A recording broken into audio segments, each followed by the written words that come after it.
Wow! Oh, the people. You got me? I got you. Okay. According to Oregon Recovers, a local recovery advocacy agency, Oregon ranks 50th in the nation in providing access to addiction treatment, and there are 5 alcohol and 1 overdose-related deaths in the state of Oregon per day. House Bill 2627 would require the Oregon Health Authority to open and operate peer recovery centers in cities with a population of 100,000 or more. This would provide at least 4 new centers ran by recovery peers. This would partially be funded by tax money from recreational marijuana.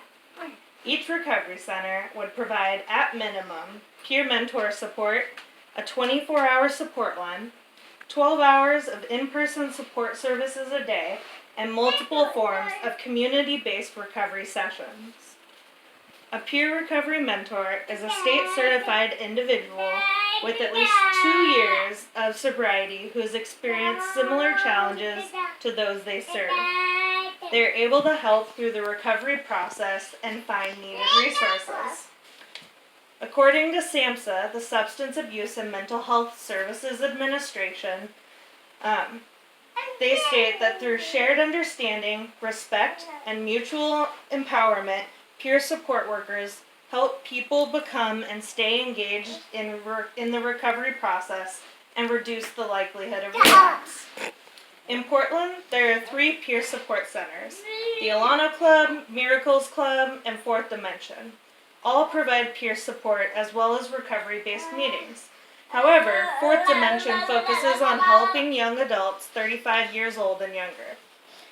In a study done in 2018 by students at Portland State University, 96.6% of people who had engaged at Fourth Dimension felt welcome.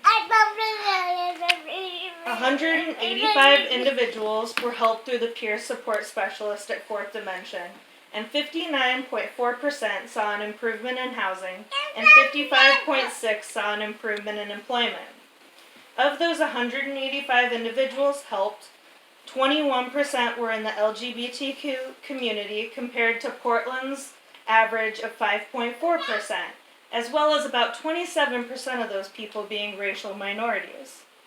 This is a largely underserved population. House Bill 2627 would provide about $5 million to fund the centers, which is nothing compared to the $5.9 billion that untreated substance abuse costs Oregon each year. This includes about $813 million in healthcare costs alone. In a recent news article, Oregon Recovers executive Mike Marshall states that there isn't a community in Oregon that doesn't need a peer-led recovery center. In that same article, Adrian Burris, someone who has experienced the help at Fourth Dimension and now works as a peer support specialist there, states that if I didn't see myself when I came through the doors, it probably wouldn't have had a great effect. This is a key piece when it comes to continuing your life. The value of these peers seems indisputable. However, most cities in Oregon are unable to provide these services. If this bill passed, we would be able to provide these centers with the funding needed and hopefully work on the addiction epidemic.